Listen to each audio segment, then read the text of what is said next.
15, 테마 15죠. 예. 그 민법 파트에 대해서 받고, 오늘부터는 테마 16, 범죄의 성립과 형사 절차 해서 우리가 형법 파트에 대해서 보도록 하겠습니다.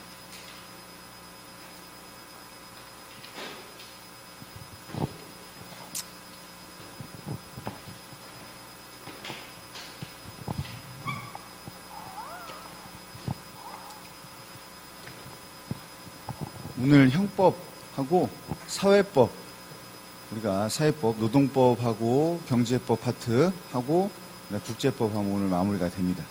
그래서 마무리하고 테스트 보고 마지막에 한번 뭐 정리할 수 있으면 쭉 한번 다시 한번 되새김질하고, 왜냐하면 이제 여러분도 보시면 아시겠지만 내용이 많거든요. 민법도 마찬가지고 헌법도 마찬가지고. 기억나나요?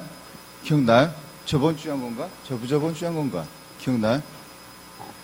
이혼은 언제 확정된다고 했어요? 협의혼 언제 확정된다고 했어요?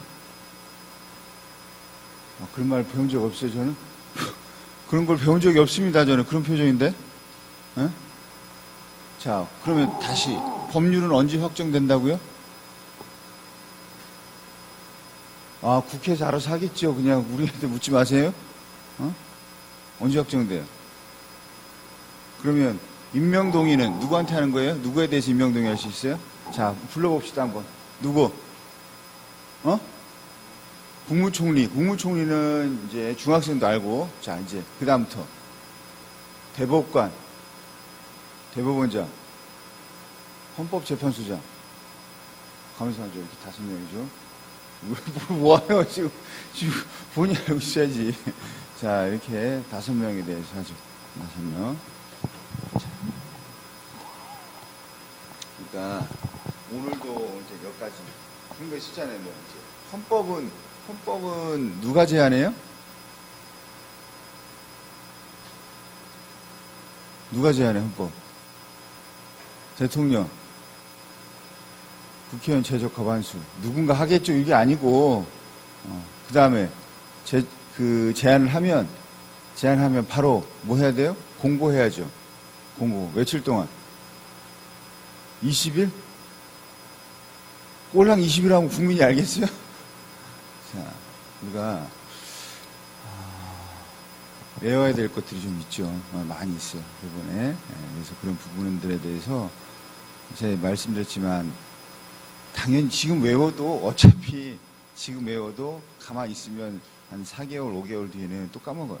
그러니까 그런 그 세세한 부분에 대한 암기는 지금 안 하셔도 돼요. 그냥 쭉 문제 풀면서 다시 한 번 정도 보고 머릿속에 들어오면 좋죠. 머릿속에 들어와서 외워져 있으면 그러면 나중에도 잘 안 까먹죠.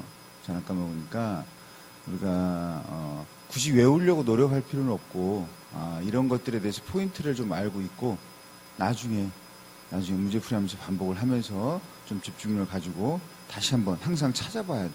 문제 풀 때도 나중에 문제 풀이할 때도 항상 찾아보는 그런 연습 이런 것들을 좀 하면서 여러분들 하시면 다시 상기될 거예요. 다만 우리가 해야 될 것들은 좀 이해하고 확실히 이제 정리해야 될 것들을 잘 정리해야 됩니다. 그래야지 나중에 외울 때도 도움이 됩니다.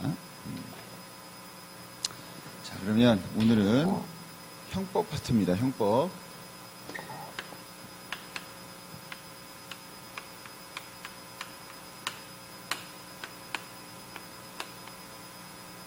형법의 의.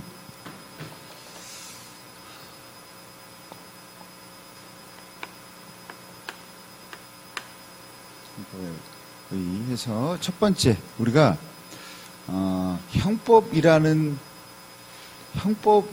이름의 법이 있어요, 없어요? 형법이라는 이름의 법이 있어요, 없어요? 형법이라는 이름의 법. 여기 보세요, 저를 보세요. 거기 안 나와. 형법이라는 이름의 법이 있을까 없을까? 또 저한테 속아가지고 이제는 사실도 의심을 하고 있는 것 같긴 한데 새끼가 물어보는 게 없는가? 있어요, 없어요? 형법이라는 이름의 법이 있어요, 없어요? 다른 사람 눈치를 보지 말고 얘기해봐요. 있어요, 없어요? 있어요, 없어요? 저 부탁해. 좀 얘기 좀 해봐줘. 있어, 없어요? 형법이라는 이름의 법. 있어요, 없어요? 있어, 없어요? 과거를 생각하지 말고 이제 새롭게. 야, 있어, 없어? 아니, 시간 끄지 말고. 있죠. 있어요. 있습니다. 형법이라는 이름의 법 당연히 있지. 못 들어봤어요? 형법 250조 이런 거 못 들어봤어? 들어봤잖아. 형법이라는 이름의 이 법이 있죠. 자, 우리가 형법이라는 이름의 법이 있어요. 그래서 그 형법만을 가르칠 때 우리가 뭐라고 하냐? 좁은 의미 형법. 그런데 이 형법이란 걸 뭘 담고 있냐면, 형법은 무엇이 범죄고 그래서 이 범죄에 대한 어떠한 형벌이 부과되는지를 담고 있는 거예요. 그러면 우리가 무엇이 범죄고 그 다음에 그에 대한 어떠한 형벌이 부과되는지, 그러면 좁은 의미의 형법은 형법이라는 이름의 형법만을 얘기하는 것이고, 넓은 의미의 형법은 형법이라는 이름의 형법 말고 그 외에도 형벌을 부과하는 법이 다 형법이에요. 그래서 그걸 넓은 의미의 형법이라고 얘기합니다. 뭐 형사법이라고도 하고, 뭐가 있느냐? 형법도 있고, 폭력행위든 처벌에 관한 법률도 있고, 그 다음에 공직선거법도 있고, 다양한 도로교통법도 있고. 왜? 거기 공직선거법이든 도로교통법이든 뭘 부과하고 있어요? 벌금. 이런 벌금은 형벌이거든요. 그래서 형벌을 우리가 규정하고 있어요. 그래서 넓은 의미의 형법으로 포함됩니다.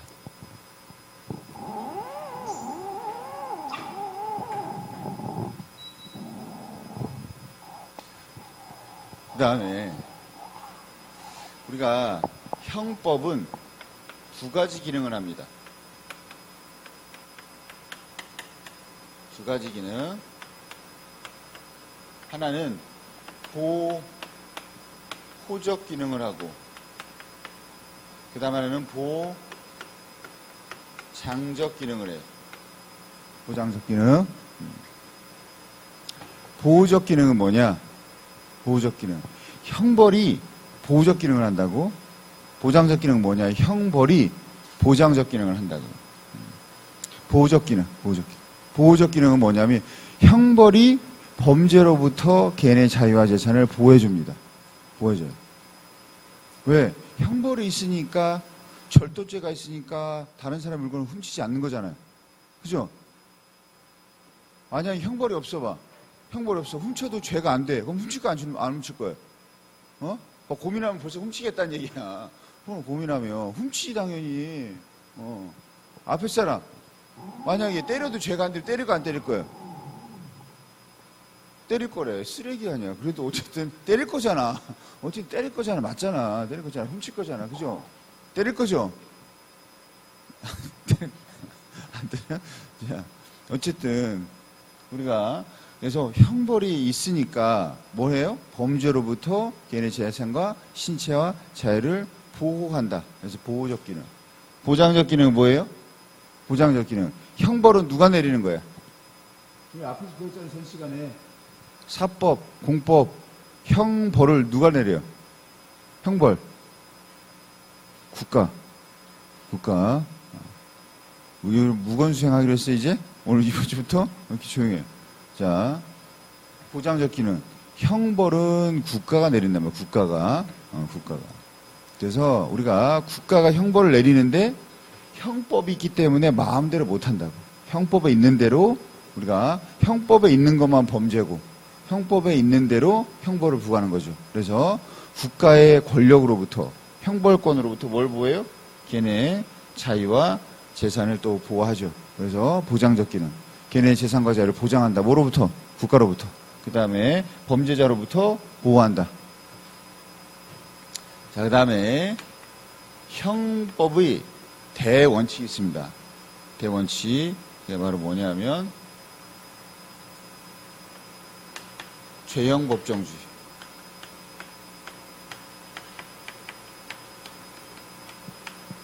죄형 법정주의. 죄형 법정주의는 뭐냐면 법으로 정해져 있지 않으면 범죄도 없고 형벌도 없다 이 얘기예요. 범죄로 정해놓지 않으면 범죄도 없고 형벌도 없다 얘기입니다. 그러니까 형법에 정해져 있지 않은 우리가 행위를 범죄로 규정하고 형벌을 부과할 수 없다는 얘기예요. 이거는 이제 거의 우리 앞에서 배웠던 형식적 법치주의하고 거의 상통하긴 한데 또 마찬가지로 실질적 법치도 있죠. 왜냐하면 그 형벌이나 범죄를 규정한 내용이 인간의 기본권, 자유, 그 다음에 평등 이런 것들을 침해하면 인간의 존엄성을 침해하면 우리가 또 그것에 대해서 효력을 상실시킬 수 있죠. 그런 거죠. 그래서 예전에는 고전적 지형법정주의는 뭐냐면 형식적 지형법정주의, 법으로 정해져 있지 않으면 범죄도 없고 형벌도 없다. 그래서 우리가 법률이 없으면 범죄도 없고 형벌도 없다. 그런데 이게 이제 형식적 법치주의였어요. 그런데 우리가 예전에 형식적 법치주의일 때 형식적 지형법정주의. 그런데 이제 현재는 그것에 대한 내용, 그 다음에 목적도 살피겠다. 그래서 실질적 지형법정주의죠. 그래서 실질적으로 우리가 적정한 법률이 없으면 범죄도 없고 형벌도 없다. 이제 앞에 뭐가 붙었어요? 적정한. 아니 적정하지 않다면 빵 훔쳤는데 사형, 사람 죽여도 사형. 적정하지 않죠? 그래서 우리가 그러면 그 법은 법으로 인정할 수 없죠. 그래서 이 대원칙, 이게 세부 원칙이 5가지가 있습니다. 첫 번째, 관습형법 금지.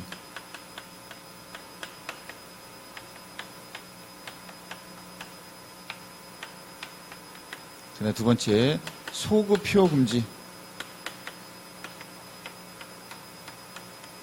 그 다음에 네 번째, 명확성의 원칙.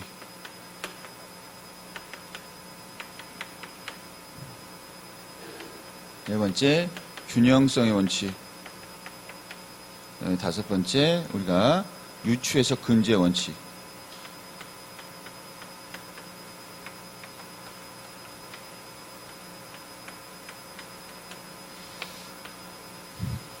자, 첫 번째 관습형법 금지. 우리가 관습이라는 것은 일반적으로 행해지던 관행.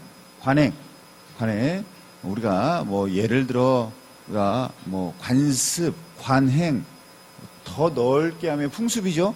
이런 것들 전해 내려온 것들, 이런 것들 관례, 이런 것들이 법적 승인 사회에서 이것도 법으로 하자라고 이제 정해지면 그게 이제 관습법이라는 거죠. 관습법. 그런데 관습법은 규정이 있어 없어요? 없어요. 규정에 없어도 우리가 전해 내려오는 관습이기 때문에 이것을 법으로 인정했기 때문에 우리가 규정이 없어도 그것에 대해서 우리가 법으로 인정하고 그걸 따라야 된단 말이에요. 그런데 그렇게 되면 이제 문제가 뭐냐면 사람을 처벌하는데 관습을 가지고 처벌하니까 이 관습은 아무도 모른단 말이에요. 왜? 아무도 모를 수 있다고. 왜? 규정돼 있지 않으니까. 이게 관습이야 하면서 억지로 끌어다가 우리 형벌 부과하고 그 다음에 걔네 자유와 그 다음에 권리를 억압할 수 있기 때문에 절대 하면 안 되죠. 그래서 관습형법은 안 됩니다. 반드시 뭐예요? 반드시 명문의 규정이 있어야 되죠. 성문법주의 얘기하는 거예요. 명문의 규정이 있어야 됩니다. 그렇지 않으면 안 돼요. 형법에서는 관습법은 우리가 인정하지 않다. 두 번째, 소급표 금지. 소급표는 뭐냐면 과거로 거슬러 올라가서 적용하는 거예요. 과거로 적용해서. 그래서 만약에 오늘부터 이제 신호등을 위반하면 벌금 10만 원이다. 벌금 10만 원이다. 그러면 예전 어제 신호등 위반한 거, 엊그제 신호등 위반한 것도 다 적용하면 안 되겠죠? 안 된단 말이야. 그래서 소급표 금지죠. 소급표 금지. 그래서 우리가 효력은 그걸 우리가 그 법을 제정한, 그래서 그 법의 효력이 발생한 시점부터 우리가 적용하는 거지 그 과거로 적용하지 않는 거죠. 과거로. 그래서 이제 과거에 적용하지 않는다.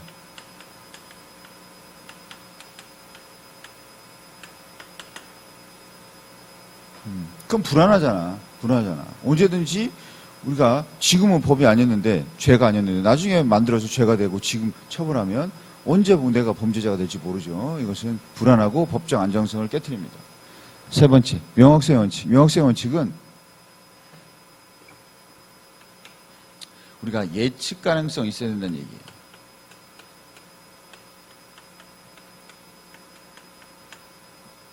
예전에 불량 만화를 제작하면 처벌한대요. 영업정지. 사람들이 도대체 불량 만화의 기준이 뭐냐? 알아보, 남자, 여자가 손을 잡았어. 불량 만화래. 그럴 수 있잖아.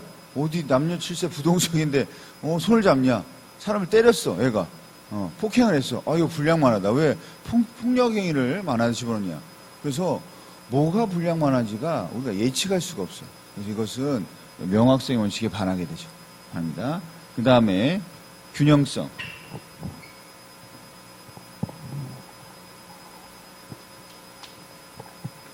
균형성은 뭐냐면 범죄와 그에 따른 형벌,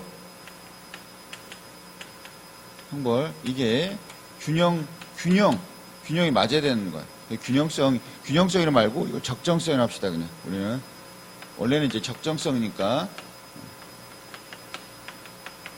적정성. 그래서 뭐가 범죄와 형벌에 뭐가 있어야 된다고? 균형성이 있어야 된다. 균형성.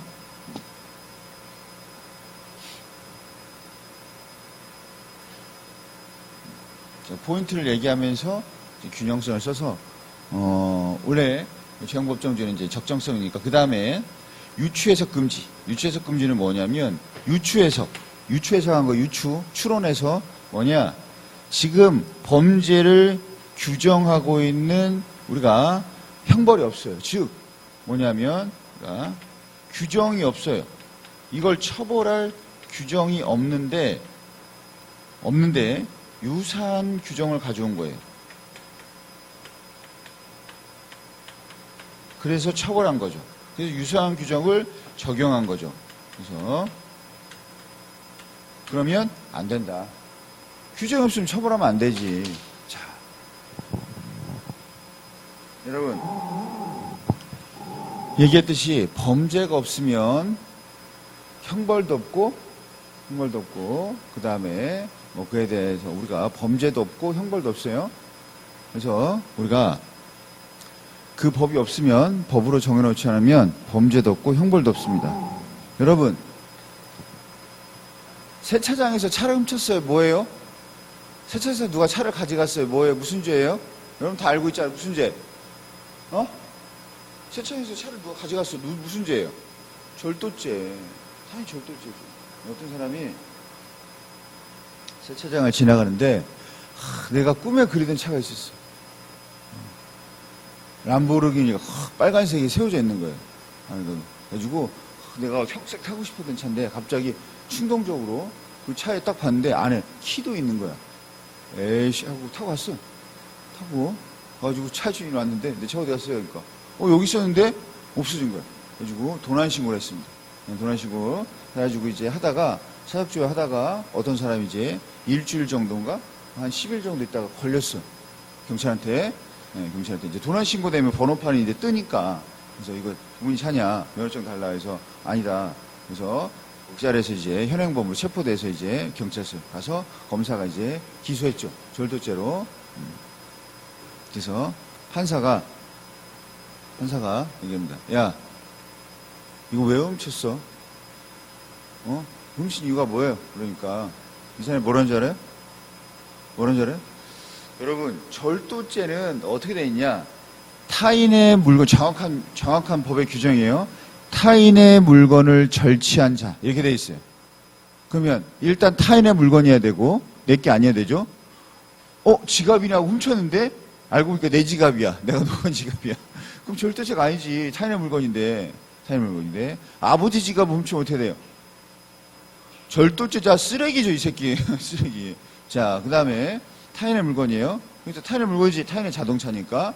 절취라는 의미는 뭐냐면 자기의 소유의 의사로 가져오려는 거예요. 그래서 얘가 이 사람이 뭐랬어?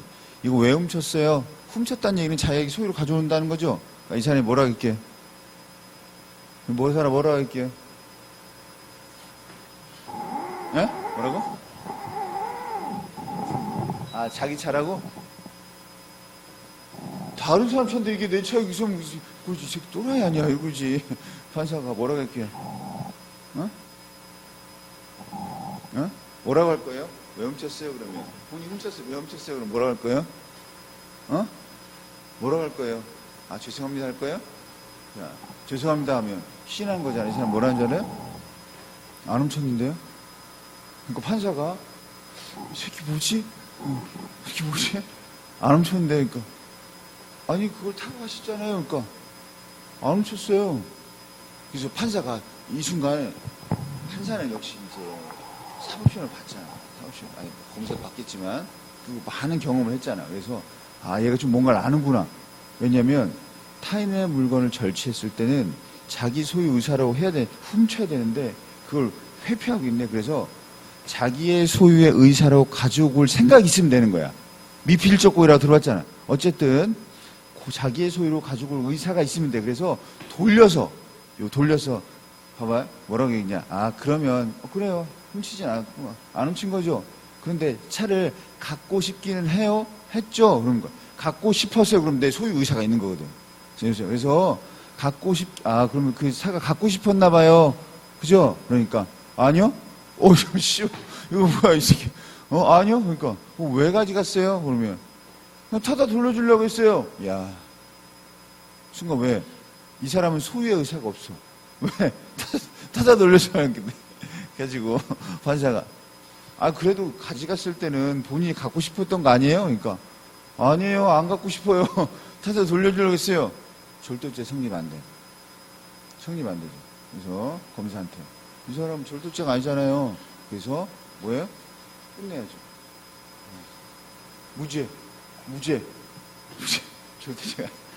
절도죄가 아니지. 왜? 아, 타다 돌려주려고 하는데 왜 절도죄야? 내가 가지고 싶어서 훔쳐야지. 나 훔친 게 아닌데. 왜 지금부터 훔치려고? 지금 타다가 이제 채팅창 돌아다니면서 좋은 차 있으면 타려고? 손해배상 하겠지. 손해배상 민법상. 가지고 왜? 우리 죄는 점유 이탈물 횡령죄, 잃어버린 물건 훔치는 거, 가져가는 거, 그 다음에 절도죄, 이런 것들이, 횡령죄 이런 것들이 있는데 타다 돌려주는 건 죄는 없어. 타다 돌려주는. 그래서 이 사람은 무죄죠. 무죄. 그래서 무죄가 됐어요. 대단하죠. 뭔가 이 사람은 사법시험을 2차까지 몇 번 갔던가, 아니면 교도소 한 10번을 갔다 가지고 법적 지식이 절도로 한 10번 갔다 가지고 법적, 이렇게 되면 절도죄구나 해서 아는 사람이죠. 뭔가 지식이 완전 해박한 사람이죠. 그래가지고 열받아 가지고 지금은 새로 법이 생겼어요. 지금 타다 돌려주려면 그래, 내가 그럴 줄 알았지 새끼야, 내가 그럴 줄 알고 법을 다 또 만들었다. 그래가지고 지금 뭐가 생겼어요? 불법 사용죄. 나 타인의 물건을 불법으로 무단으로 사용하거나 그 다음에 이것을 점유하고 있으면 죄가 되죠. 그래서 지금은 타다 돌려고 했어요. 그래도 죄야 해가지고 처벌받죠. 이것처럼 이거 규정이 없잖아. 타다 돌려주려고 분명히 검사한테도 그랬을 거예요. 왜 훔쳤으니까 타다, 이 새끼 그런 게 어찌 새끼야 하고 저는 기소했겠죠. 기소했는데 판사가 이건 죄가 안 되는데. 그래서 뭐가 된 거예요? 무죄죠, 무죄. 그래서 규정이 없으면 처벌하면 안 되지. 근데 유산, 얘는 타다 돌려주려고 했어? 그래도 얘가 타고 간 거 아니야. 그러니까 유산 절도죄를 규정해서 기소했는데 뭐가 되는 거예요? 무죄. 이게 죄형법정주의. 그런데 문제는 관습형법. 피의자나 피고인에게 유리하면 적용합니다. 소급표. 피의자나 피고인에게 유리하면 적용합니다. 우리가 헌법 재판할 때 이런 거 했었잖아요. 대표적인 사례가 뭐였죠? 그거? 간통죄에 대해서 누군가가 위헌 법률 심판을 했던 헌법소원을 했어요. 근데 이게 뭐가 됐어요? 효력이 상실돼 버렸어. 왜? 단순 위헌 때렸으니까. 그러면 현재 그걸로 우리가 재판받고 있는 사람들도 다 적용해서 뭐가 되는 거예요? 다 뭐가 되는 거예요? 이제 면수되죠, 면수. 그냥 거기서 끝나버려야죠. 왜?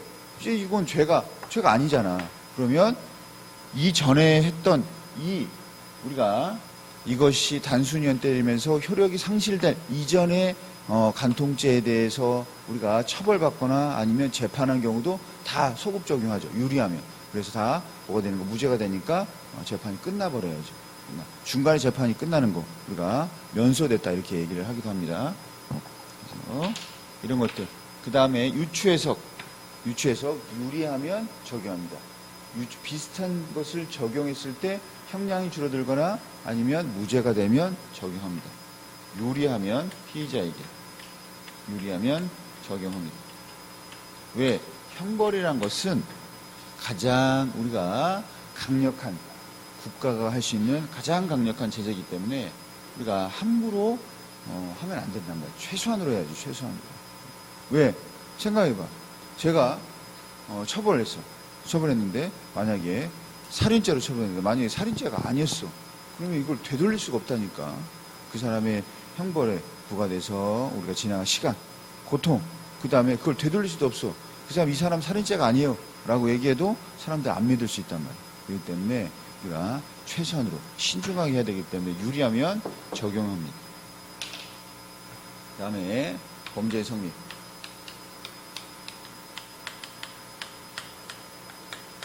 범죄 성립. 첫 번째 뭐가 있어야 되냐면 구성요건 해당성. 구성요건에 해당해야 되고, 그 다음에 위법해야 되고, 그 다음에 책임이 있어야 되죠. 그러면 범죄가 성립합니다. 범죄가 성립하면 뭐 할 수 있어요? 형벌을 부과할 수 있죠. 그러면 자, 구성요건이라는 건 뭐냐? 잘 보세요. 위법한 사회의 법질서입니다. 사회의 법질서를 위반한 행위에 대한 위반한 행위를 정해놓은 게 구성요건이에요. 알겠어요? 사회 법질서를 위반하는, 즉 위법한 행위를 정해놓은 게 구성요건이에요. 그러면 구성요건에 해당하면 위법하죠. 당연한 거예요. 자동이란 말이에요. 그래서 구성요건이 뭐냐면 우리가 고의 또는 과실, 과실이 있고, 그런데 우리가 과실범은 처벌할 때도 있고 안 할 때도 있어요. 다 처벌하는 거 아니에요. 과실범은 우리가 처벌하는 경우도 있고 처벌하지 않는 경우. 과실치사 처벌하죠. 과실절도 없어요. 그래서 우리가 과실로 처벌하는 거 있고, 그 다음에 과실로 처벌하지 않는 게 있습니다. 그래서 이런 위법한 행위를 규정한 것이 구성요건이고, 여기에는 고의 또는 과실이 있어야 된다. 그런데 과실은 처벌하지 않는 경우도 있다. 그래서 처벌하는 경우도 있고 처벌하지 않는 경우도 있고, 처벌하는 경우는 과실도 처벌한다라고 규정을 해놓겠죠. 두 번째, 여기서는 사실은 이제 우리가 인과관계, 그 다음에 객관적 기소, 여러 가지 형법적 내용이 있는데 우리는 형법을 배우는 게 아니라서 여기서 구성요건, 위법한 행위를 정해놓은 거다. 이런 거예요. 타인의 물건을 절취한 자. 요게 이제 구성요건이에요. 타인의 물건. 우리가 타인을 살해한 자. 요게 구성요건이에요. 타인을 살해한 자. 타인의 물건을 편취한 자. 이게 구성요건이에요. 여기까지 정해놓은 거예요. 어떤 행위를. 자, 그러면 구성요건에 해당하면 무조건 위법하죠. 당연하게죠. 당연하게. 그런데 문제는 위법성을 없애버리는 사유. 그게 바로 뭐예요? 위법성 조각사유죠. 위법성 조각사유만 없으면 위법성은 성립하죠. 위법성 조각사유가 뭐냐? 위법성을 없애버리는 사유가 됩니다. 위법성 없애버리는. 자, 그러면 위법성 조각사유 봅니다.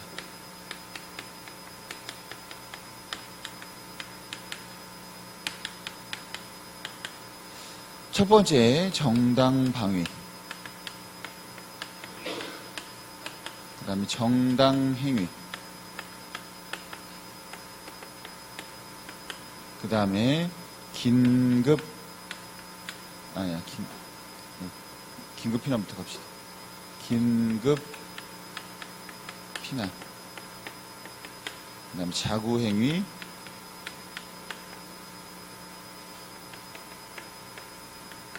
그 다음에 정당행위.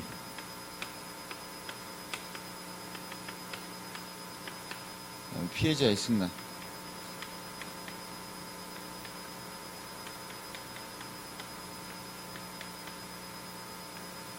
자, 이렇게 총 5가지가 있습니다.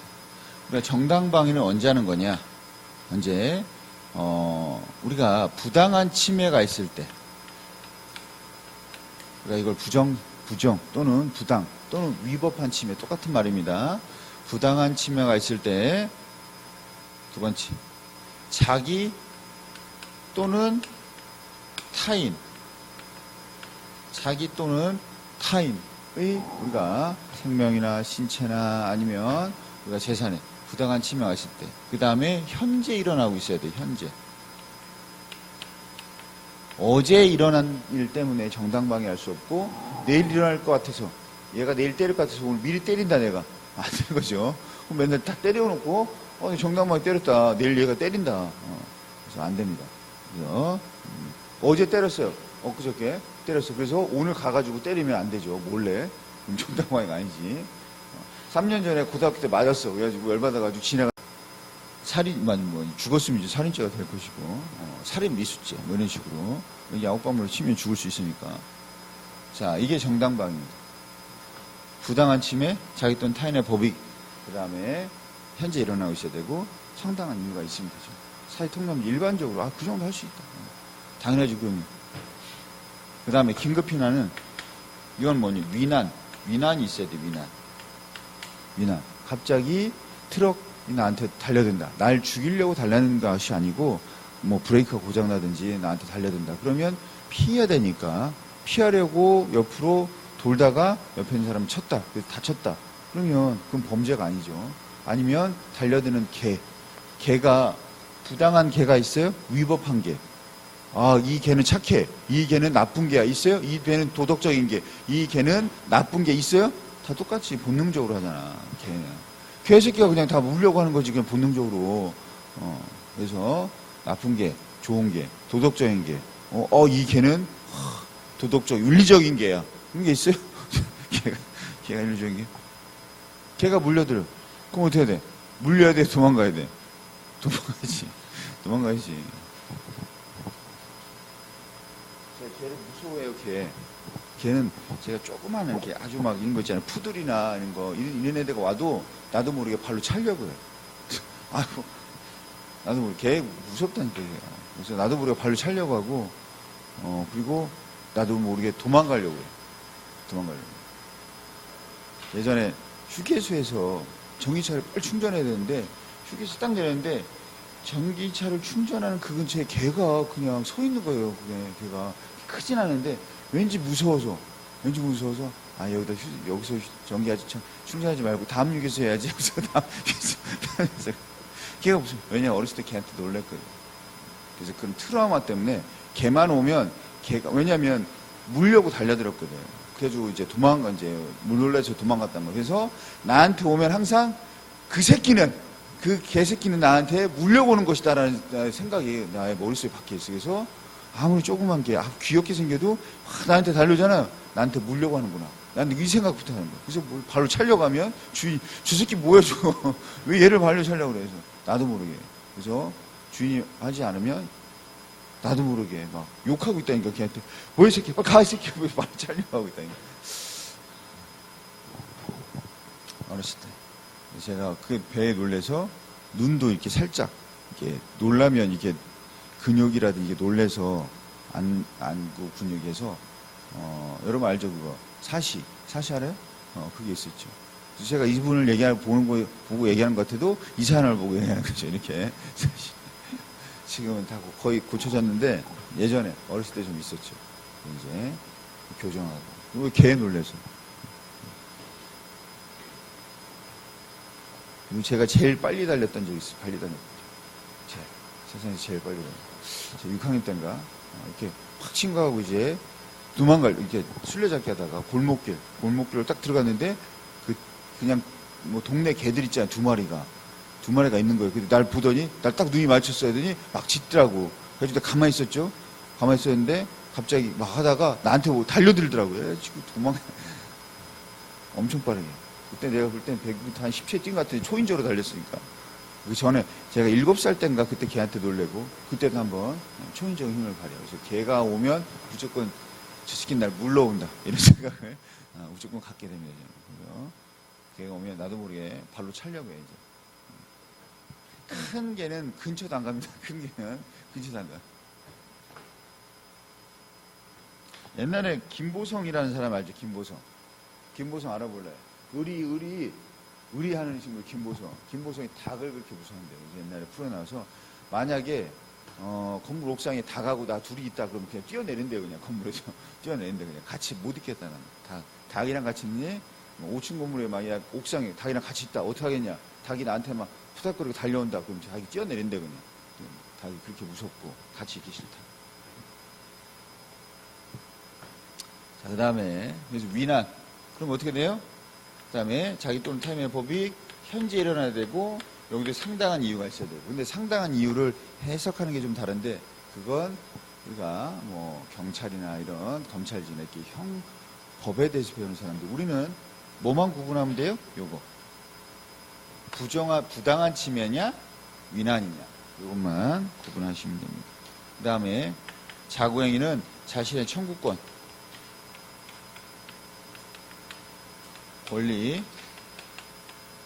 권리가 침해됐을 때 자신의 권리가 침해됐을 때 우리가 하는 것이죠. 사후적으로 합니다.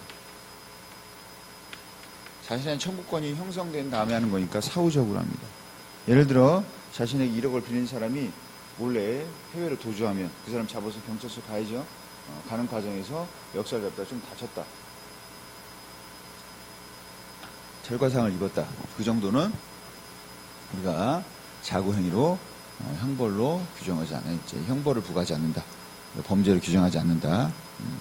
그 다음에 정당 행위는 법령에 의한 행위. 사람을 죽이면 살인죄죠. 하지만 법령에 의해서 단추를 눌러서 살인한 경우가 있죠. 그게 바로 우리가 교도관 이제 사형을 집행한 사람들 이런 사람들 법령에 의한 행위. 그 다음에 우리나라는 그나마 이제 교수형이지만 중국은 총살도 하던데? 그럼 총으로 쏴서 죽이는 거나 마찬가지잖아. 그죠? 교수형이 얼마나, 그러니까 여러 가지가 있지만 교수형, 아니면 약물로 하는 경우. 총살이 제일, 그렇죠? 만약에 총 땅땅 쐈는데 20발 쐈는데 안 죽었어. 어떻게? 피를 흘리고, 빨리 죽여지니까 총알이 떨어졌어. 어떻게? 잠깐 기다리고 있어봐. 그 총을 빨리 가져가야 되잖아. 그럼 총알 아무렇게 가져올 수 없잖아. 막 사람 피 흘리고 있네. 고통스러운데 저희 개 막 욕하겠죠. 막 똑바로 못 쏜다고 새끼들 해가지고 잠깐 기다릴 수 있어봐. 총알 좀 가져올게요. 총알 가져오려는데 그냥 가져올 수 없잖아. 이건 공적인 행위니까 결제 받아야지.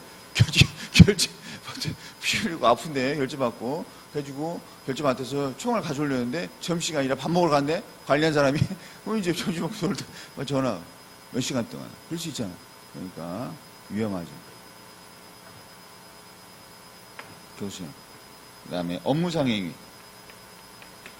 사람을 칼로 찌르면 뭐예요? 상해죄고 사람이 미수죠. 하지만 우리가 의사의 수술, 그 다음에 상당한 그냥 사회상규상,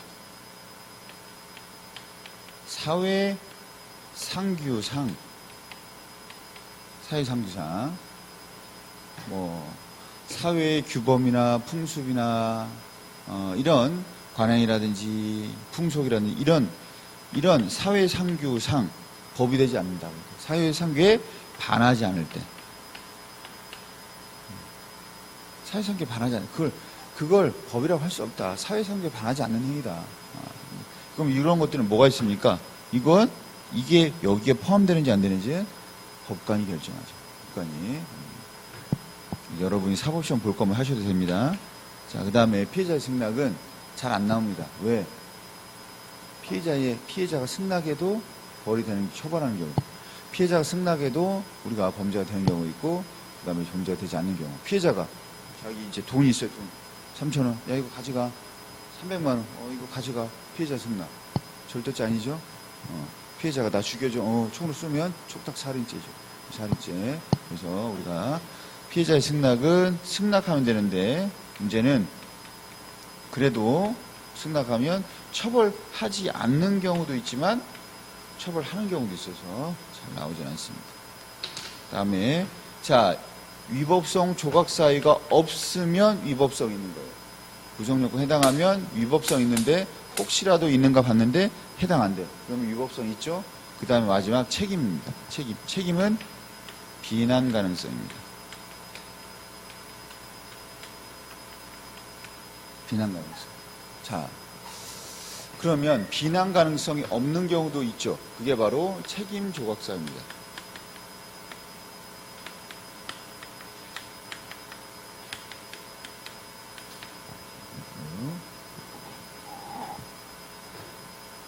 뭐가 있냐? 첫 번째, 책임 무능력자. 그러면 누가 있습니까? 첫 번째, 14세 미만.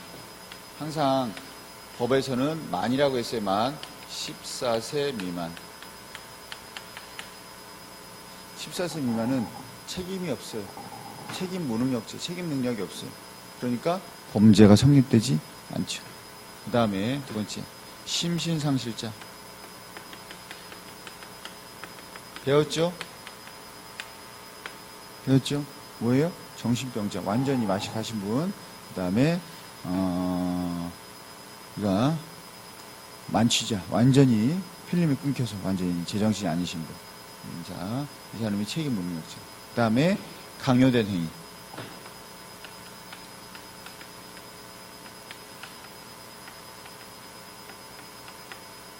자,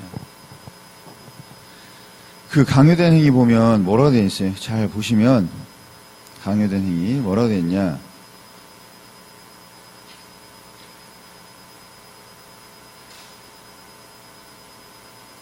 거기에 저항할 수 없는 폭력이나 자기 또는 친족의 생명, 신체에 대한 위협이에요.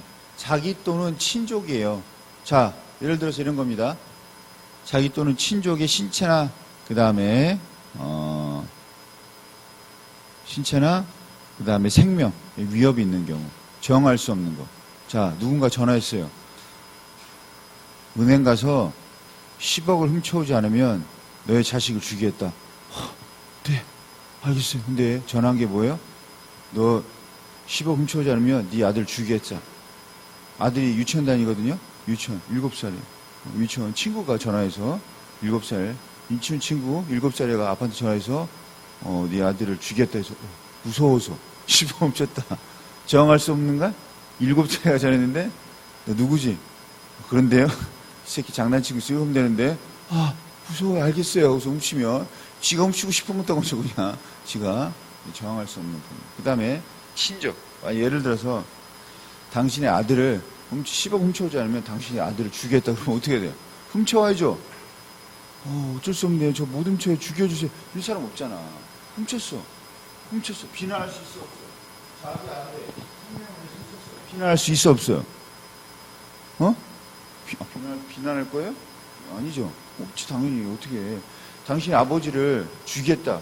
10억 훔치면 훔쳐 안 훔쳐? 훔치겠지. 그 행위에 대해서 비난할 수 없잖아.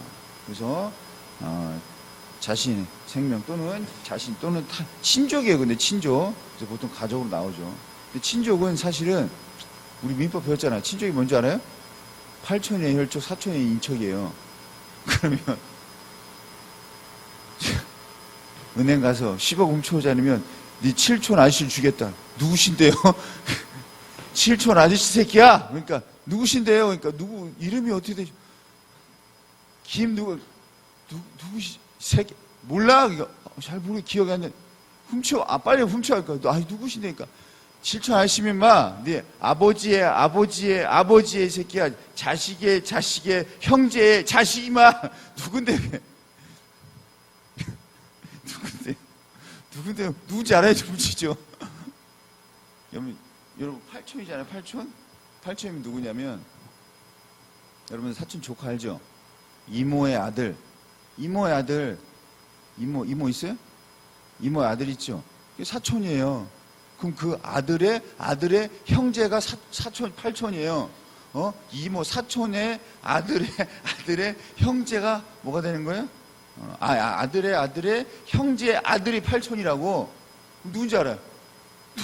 누군지 아냐고. 내 사촌의 아들의 형제의 아들이 누군지 내가 어떻게 하냐고. 모르죠? 누군데요? 자, 봐봐. 아버지의 아버지, 할아버지가 2촌이잖아. 나랑 2촌이에요. 그리고 그 아버지, 너의 증조 할아버지의 3촌, 증조 할아버지의 형제의 5촌, 형제의 아들의 6촌, 아들의 형제 7촌. 모르지, 내가. 좀 그렇긴 하지만, 지금, 뭐, 그렇게까지는 안 하니까, 가족 정도로 하겠죠. 강요된. 뭐 할 수 없어요? 책임 조각. 비난 가능성이 없다. 그 다음에 하나 더. 책임 감경이 있습니다. 책임은 있어요. 책임 감경은 범죄가 성립하죠. 왜? 책임이 있으니까. 하지만 좀 줄어들어요. 뭐 2분의 1 뭐 이런 식으로 줄어듭니다. 뭐가 있냐? 농하자. 농하자는 귀가 안 들리면 말을 못합니다. 왜 농하자냐? 교육을 제대로 못 받았다. 근데 이것도 말이 많죠. 왜? 요즘은 점자책이든 그 다음에 특수학교든 교육기관이 많기 때문에 얘네들은 이제 그러니까 책임 감경을 할 필요가 없다라고 이제 하는 경우 있고, 그 다음에 심신 미약. 그래서 정신적으로 문제가 있다. 심신미약이죠. 그래서 요즘에 뭐 범죄만 하면 심신미약 자꾸 이제 붙들고 늘어진단 말이에요. 왜? 감경되니까. 감경. 아니요, 살인을 했다. 이게 10년 받을 거다. 심신미약 되면 어떻게 돼요? 5년 받을 수도 있죠. 7년 받을 때다. 초범이다. 7년 받을 거다. 그럼 3년 6개월 걸릴 수도 있죠. 이런 식으로 우리가 심신미약은 책임 감경 사유가 되기도 합니다. 자, 이렇게 해서 책임. 그래서 뭐가 되냐? 구속력에 해당하면 무조건 위법하죠. 뭐만 없으면. 위법성 조각사유만 없으면. 그 다음 책임이 있는데 만약에 비난할 수 없다. 책임 조각사유가 있다. 그러면 안 되고, 책임까지 이제 생겼다. 책임 조각사유에 해당되지 않는다. 그러면 범죄가 성립하면 이제 뭐 할 수 있어요? 형벌을 부과할 수 있죠. 자, 그럼 좀 쉬었다가 형벌 파트